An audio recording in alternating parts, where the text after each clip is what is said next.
8-year-old Tommy Rodriguez stood outside Murphy's Tavern, the headquarters of the Renegade Riders Motorcycle Club. He was wearing his school clothes, a t-shirt and jeans, his small face tear-stained and determined. Tommy's father, Officer Michael Rodriguez, had been killed 3 days ago in the line of duty. He'd responded to a robbery in progress and had confronted the suspect. The suspect had been armed.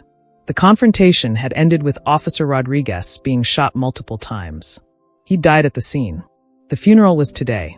Tommy had begged his mother to take him to Murphy's Tavern.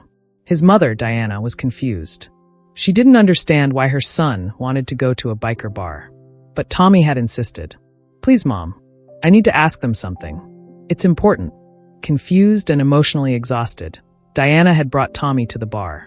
She waited outside in the car while Tommy went inside. The bar was dark and smelled like beer and cigarette smoke. There were about 20 motorcycle gang members inside. They all looked at Tommy when he walked in. This small child in a biker bar, looking terrified and determined. A man named Ray, the president of the Renegade Riders, noticed Tommy immediately. "Hey, little man," Ray said, approaching Tommy carefully. "What are you doing here? Where's your parents?" Tommy's voice shook as he spoke. "My name is Tommy Rodriguez. My father was Officer Michael Rodriguez with the Portland Police Department. He was killed yesterday while protecting people. He's being buried today." Ray's expression changed. He knew Officer Rodriguez. They'd had interactions over the years. Nothing violent, just the reality of a police officer and a motorcycle club existing in the same city. Ray had respected Officer Rodriguez as someone who treated people fairly and didn't abuse his power like some cops did. "I'm very sorry about your father, Tommy," Ray said gently. "That's a terrible thing." "Thank you," Tommy said. His small body was shaking. "I came here to ask if you and your club would come to his funeral. My dad, he would want that. He treated people fair. He didn't judge people by how they looked or where they came from. He believed that all people deserved respect." Ray was stunned. This little boy was asking a motorcycle gang to attend his police officer father's funeral. "Why would you want us at your father's funeral?" Ray asked carefully. "We're bikers. Your father was a cop." "Because," Tommy said, his voice steady despite his tears, "my dad would want it. He would want people from all different parts of the community to be there. He would want to show that even though we're different, we can respect each other. He would want to show that his death was about more than just the job. It was about trying to bring people together." Ray felt tears come to his own eyes. This child was wise beyond his years. This child understood something about human connection that most adults missed. "We will be there," Ray said. "I promise you, Tommy. The Renegade Riders will be there to honor your father." Officer Michael Rodriguez had been a police officer for 18 years. He had married Diana 15 years ago. Tommy had been born 7 years later, 8 years ago to be specific. Michael had been a good man. He'd been a good police officer. He'd believed in treating people with respect, regardless of their background or circumstances. He'd believed in community policing, getting to know the neighborhoods he served, building relationships with people, understanding the context of people's lives. Michael had never been one of those cops who abused his power or who treated people from marginalized communities poorly. He'd been fair. He'd been kind. He'd been someone who tried to understand why people made the choices they made. The Renegade Riders Motorcycle Club had intersected with Michael's work many times over the years. Michael knew that the club was involved in illegal activities. He knew about the drug dealing and the money laundering. But he also treated the club members with respect when he encountered them. Ray, the club president, had spoken to Michael on a few occasions. They developed what could be called a mutual respect. Ray knew Michael was a good cop. Michael knew Ray was a man of his word who looked out for his people. When Michael had been killed, the police department had planned a full law enforcement funeral. Police officers from all over the region were expected to attend. There would be uniformed police presence, bagpipes, a procession through the city, all the traditional honors of a fallen officer funeral. Diana had been devastated. She'd been a widow at 37 years old. Tommy had lost his father at 8 years old. The family was in shock and grief. Diana had tried to figure out what Michael would have wanted. She knew that Michael would have wanted his funeral to honor him, but also to bring the community together. Michael had always been about unity and understanding. When Tommy had told his mother about his idea to invite the Renegade Riders, Diana's first instinct had been to say no. She'd thought it was inappropriate. She'd thought it would create controversy. But then she'd thought about Michael. And she'd known that Michael would have loved the idea. Michael would have loved that their son understood that respect and honor could come from unexpected sources. Okay, Diana had told Tommy. Let's go ask them. Now, as Ray made his promise to Tommy, Diana was watching from the car. She saw her son hug Ray goodbye. She saw Ray walk back into the bar, and moments later, she saw the motorcycle club president emerge again and approach her car. Ray knocked on the window. Diana rolled it down, nervous. Mrs. Rodriguez, Ray said respectfully, your son asked us to attend your husband's funeral today. It would be an honor to pay our respects to Officer Rodriguez. We'll be there. Diana felt tears stream down her face. She understood what Ray meant. She understood that this was a gesture of respect and solidarity, not just with her husband, but with her family. Thank you, Diana said. Michael would appreciate that. The funeral was held at St. Michael's Catholic Church at 10 a.m. The church was packed. Police officers filled the pews. Michael's extended family filled other pews. Friends and community members attended. It was a large gathering to honor a fallen officer. But when the service started, something unexpected happened. The doors to the church opened, and motorcycle riders entered. They were walking slowly and respectfully. They were wearing their leather colors, but they'd cleaned up for the occasion. They weren't loud or disruptive. They were quiet and respectful. Ray led about 30 renegade riders into the church. They filled the back rows, sitting silently, their heads bowed. Several police officers in the congregation noticed and looked shocked. There were whispers. Some officers seemed angry or uncomfortable. This was a police funeral, not a place for motorcycle gangs. But then something remarkable happened. Tommy, sitting with his mother in the front row, turned around and saw the bikers. His face lit up.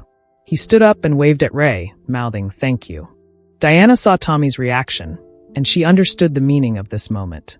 She understood that her son was right, that his father would have wanted this. She understood that Michael's funeral was about more than just the police department honoring one of their own. It was about a community coming together. As the service progressed, the priest talked about Officer Rodriguez's life and legacy. Michael Rodriguez was a man of integrity and compassion, the priest said. He was a man who believed that people deserved respect, regardless of their circumstances or their choices. He believed in the power of seeing the humanity in every person. He believed that by treating people with dignity and fairness, we could make a better community. The priest looked at the congregation. Michael's son, Tommy, asked me to share something during this service, the priest continued. Tommy asked Michael's friends from the motorcycle community to attend this funeral. Tommy understood something that many of us often forget. Tommy understood that his father's legacy was about respecting all people, about bridging divides, about recognizing that we're all part of the same community. The priest paused. Michael would have loved seeing this community, police officers and motorcycle club members, sitting together in mutual respect, gathered to honor him, the priest concluded. His death reminds us that we are all fragile. His life reminds us that we should spend that fragile life connecting with people, understanding people, and showing respect to all people. After the service, there was a reception. Police officers and motorcycle club members found themselves standing together, talking, sharing stories about Officer Rodriguez. Ray approached Tommy and gave him a hug. Your father was a good man, Tommy, Ray said. You should be very proud of him. And your mother should be very proud of you. You have a good heart. Tommy hugged Ray back. Thank you for coming, Tommy said. My dad would be happy. One of the police officers, a sergeant named James who worked with Michael, approached Ray. I want to thank you for being here, Sergeant James said. I've worked with Officer Rodriguez for 5 years. He was one of the best cops I knew. He would have appreciated what you and your club did by showing up today. Ray extended his hand, and Sergeant James shook it. Officer Rodriguez treated us with respect, Ray said. That's rare in our interactions with law enforcement. He deserved respect in return. Tommy showed more wisdom than most adults in asking us to be here. Over the next hours, conversations happened between people who would have normally never talked to each other. Police officers learned that motorcycle gang members were complex human beings with their own codes of honor. Motorcycle club members learned that police officers could be fair-minded and respectful. Most importantly, a bridge was being built between two communities that usually stood on opposite sides. In the weeks following Officer Rodriguez's funeral, something remarkable started happening in Portland. Police officers and members of the Renegade Riders began having conversations. Real conversations. Not as enemies, but as people who inhabited the same city and had to find ways to coexist. Ray reached out to Sergeant James and asked if they could meet for coffee. Sergeant James agreed. "I want to propose something," Ray said when they met. "Your community lost a good cop. My community lost a man who treated us fairly. What if, instead of being adversaries, we tried to work together on some things?" Sergeant James listened carefully. "There are parts of the city where violence and crime are high," Ray continued. "Parts of the city where kids don't feel safe. What if the police department and the motorcycle club work together to make those neighborhoods safer? We have resources. You have resources. Maybe we could combine them." Sergeant James was skeptical at first. He had to report the conversation to his superiors. The police department was concerned about forming any kind of partnership with a motorcycle gang that was involved in criminal activities. But then something happened that changed the conversation. Ray and Sergeant James brought their organizations together. Not for a formal partnership, but for a community service project. They organized a community cleanup day in one of the most dangerous neighborhoods in Portland. Police officers, motorcycle club members, and community residents worked together to clean up the neighborhood, fix broken things, plant trees, paint over gang graffiti. The project was so successful that they organized another one. And another one. Over 6 months, a genuine relationship formed between the Portland Police Department and the Renegade Riders. They weren't partners in the sense that the police condoned the club's illegal activities, but they were partners in the sense of creating a safer, better community. The motorcycle club reduced some of their criminal activities in the neighborhoods where they were doing community work. The police department started approaching the club with respect and understanding rather than just with enforcement. Both sides recognized that they could have more impact working together than working against each other. The local media picked up on this story. Journalists came to interview Ray and Sergeant James about how a fallen police officer's funeral had led to an unlikely alliance between law enforcement and a motorcycle gang. The story inspired other communities. Other police departments started reaching out to motorcycle clubs in their areas to see if similar partnerships could be formed. But the true heart of the story remained Tommy's act of asking the bikers to come to his father's funeral. Tommy had shown a wisdom and a compassion that had changed everything. Tommy was interviewed by several journalists about why he'd made that request. "My dad always said that people are complicated," Tommy said in one interview.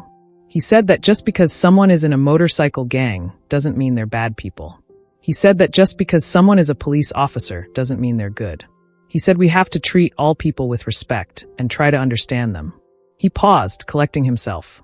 "I asked the bikers to come to my dad's funeral because I knew he would want them there," Tommy continued. "I knew my dad would want people from all different parts of the community to come together and remember him. And I think my dad would be proud that his funeral led to people understanding each other better." 2 years after Officer Rodriguez's funeral, Tommy was now 10 years old. He was thriving despite the loss of his father. His mother Diana was managing with the help of community support and her own strength. The community policing partnership between the Portland Police Department and the Renegade Riders had become formalized. They had a community task force that worked on neighborhood safety initiatives, youth programs, and violence prevention. Crime in the targeted neighborhoods had decreased by 30%. Young people had role models and mentors from both the police department and the motorcycle club. Community members felt safer. Ray had become a regular presence in the neighborhoods. He was helping organize youth programs. He was mentoring young people. He was showing them that there were choices beyond gang involvement. Officer Rodriguez's legacy had become something much bigger than his individual life. His legacy was a changed community, a shifted perspective, and a new way of seeing potential enemies as possible allies. Tommy was invited to speak at a community event about his experience. 10-year-old Tommy stood in front of several hundred community members, police officers, motorcycle club members, residents, city officials, and told his story. "When my dad died," Tommy said, his young voice filled with emotion, "I was very sad. I still am sad. But I realized that my dad was about helping people and respecting people, even people he might not understand." He paused, looking at Ray in the crowd, then at Sergeant James. "I asked the bikers to come to my dad's funeral because I thought my dad would want them there. And I think my dad would be very happy with what happened after that. I think he would be proud that people who usually fight are now working together to make our city safer." Tommy continued, I learned that sometimes when people are brave enough to ask for help from people who are different from them, really good things can happen. My dad was brave like that. I'm trying to be brave like that too. After Tommy finished speaking, both Ray and Sergeant James stood up and applauded. Everyone in the audience stood up and applauded too. Diana, sitting next to her son, held him close and cried tears of both grief and pride.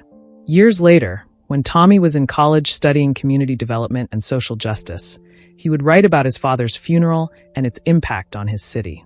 His paper would be published in academic journals. His story would be studied in sociology and criminal justice courses. But more important than any academic recognition was the lived reality of a changed community. A community where police and motorcycle gangs worked together. A community where young people could see that differences could be bridged. A community where violence and crime were decreasing because people chose to understand each other. Ray had once told Tommy, "Your dad saved my life by treating me with respect when others wouldn't. By asking us to come to his funeral, you saved something even more important. You helped save a city." Diana reflected on everything that had happened since Michael's death. Michael believed in the possibility of understanding, Diana said in an interview. He believed that by treating all people with respect, we could change things. His death was tragic, but his legacy, the bridge that was built because of his funeral, that's something he would have loved. She looked at Tommy. And Tommy understood something about his father that even Michael might not have fully realized, Diana continued. Tommy understood that his father's greatest superpower wasn't being a police officer. It was being able to see the humanity in people and to treat them with dignity. That superpower didn't die with Michael. It lives on in the community he helped create. Final call to action. If this story moved you, if it made you think about how one child's act of compassion can create ripple effects that change an entire community, then I need you to do something right now. Hit that like button. Share this video with someone. It could be someone working in law enforcement, someone in a marginalized community, someone concerned about violence in their city, or simply someone who needs to be reminded that bridges can be built between people who see each other as enemies. Subscribe to our channel so you never miss these stories about compassion, community, and bridging divides. Because here's the truth. Many of the conflicts we see in our communities are based on assumptions and lack of understanding. Police officers and gang members, rich and poor communities, different races and religions, different political beliefs. We've been taught to see people who are different from us as enemies or threats. But this story shows us what's possible when someone, even a child, has the courage to reach across those divides and ask for respect and understanding. This story shows that enemies can become allies. This story shows that our greatest conflicts can become our greatest opportunities for connection. If you're in a position of authority or power, whether that's as a police officer, a business leader, a teacher, or simply as a parent, please think about how you can build bridges instead of walls. Think about how you can treat people with respect even when they're different from you. Think about what would happen if you saw people who disagree with you as potential allies rather than enemies. And if you're someone who feels disconnected from your community, who sees divisions that seem impossible to bridge, please know that one voice, one gesture, one act of compassion can change everything. Please know that asking for help from unexpected sources can lead to amazing things. Leave a comment below and tell us. Have you ever witnessed a bridge being built between communities that seemed very different? Have you ever received compassion from someone unexpected? Have you ever seen a child show wisdom that adults missed? Have you experienced a situation where understanding and respect changed everything? Share your story in the comments. Your experience might inspire someone else to build bridges in their own community. Don't forget to subscribe and hit that notification bell.